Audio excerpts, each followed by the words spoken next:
Baik, Assalamualaikum warahmatullahi wabarakatuh. Saya Muhammad Niko Wehaki dan dengan NPM 22150611134. Saya dari kelas PSTIB. Di sini saya akan mengerjakan tugas kuliah dari mata kuliah IoT.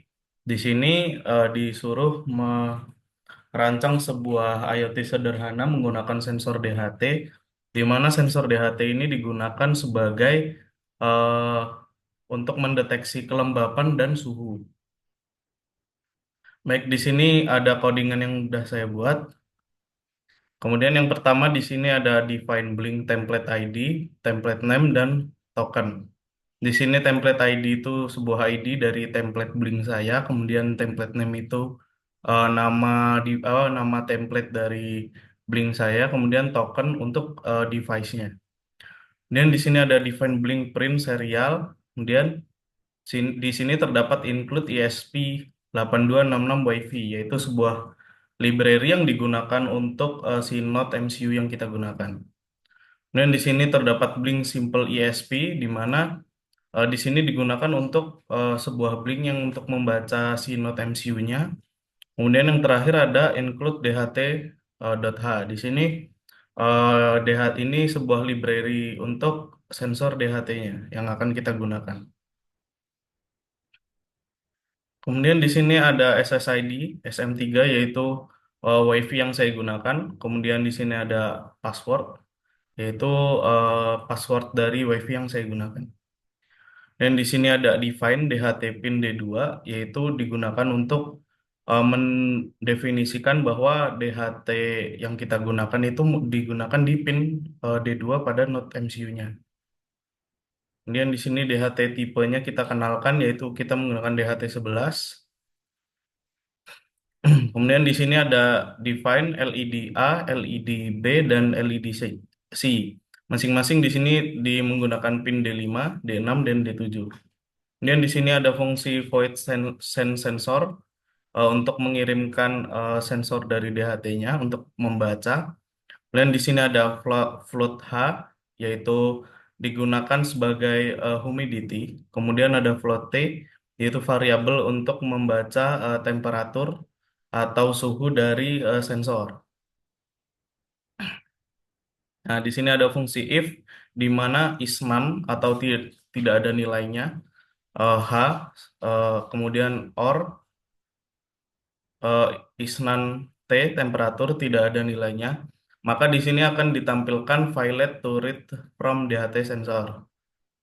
Dan di sini terdapat fungsi blink virtual write yaitu virtual pin. Di sini eh, virtual pin 1 itu digunakan untuk membaca kelembapan atau humidity.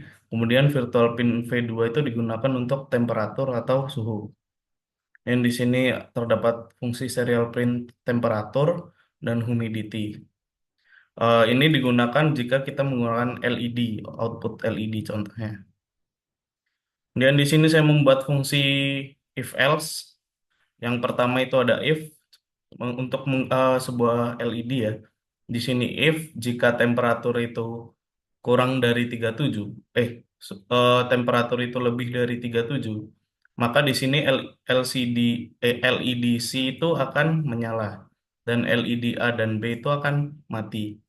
Kemudian di sini ada else if jika temperatur itu 30 sampai 37, maka yang menyala akan LED B, LED A dan LED C akan mati. Kemudian selanjutnya, jika temperatur suhu di rentan 25 sampai 30, maka yang menyala adalah LED A. Sini terdapat high, sedangkan LED B dan LED C itu low atau mati. Kemudian yang terakhir yaitu else, jika suhu di bawah 25 Celcius, semua LED mati. Di sini semua LED low. Kemudian di sini ada void setup, itu untuk serial begin, untuk mengenalkan port. Kemudian blink begin untuk authentication, kemudian mengenalkan SSD dan password, dan seterusnya. Kemudian yang terakhir ada void loop untuk menjalankan blink dan timer. Baik, codingan sudah saya jelaskan. Kita langsung ke Blink console-nya. Di sini sudah saya buat device-nya. Sudah online, device-nya itu namanya IoT Niko DHT11. Di sini untuk membaca suhu itu suhunya 26,2, untuk kelembapannya itu 64. Jika di refresh bisa berubah-ubah. Atau sensornya kita dikasih kelembapannya ditambahin gitu. Nah, ketika saya berikan ditutup sensornya, dia suhu dan kelembapannya naik menjadi panas. Kemudian di sini terdapat tiga LED, yaitu ini LED A, B, dan C. Di sini karena suhunya itu tadi yang di codingan, karena suhunya itu antara 25 sampai 30, maka LED yang menyala adalah LED A. Saya tidak bisa mencontohkan untuk LED B dan C karena saya tidak bisa mengendalikan suhu ruangan saya. Saya kira cukup dari saya. Kurang lebihnya mohon maaf. Wassalamualaikum warahmatullahi wabarakatuh.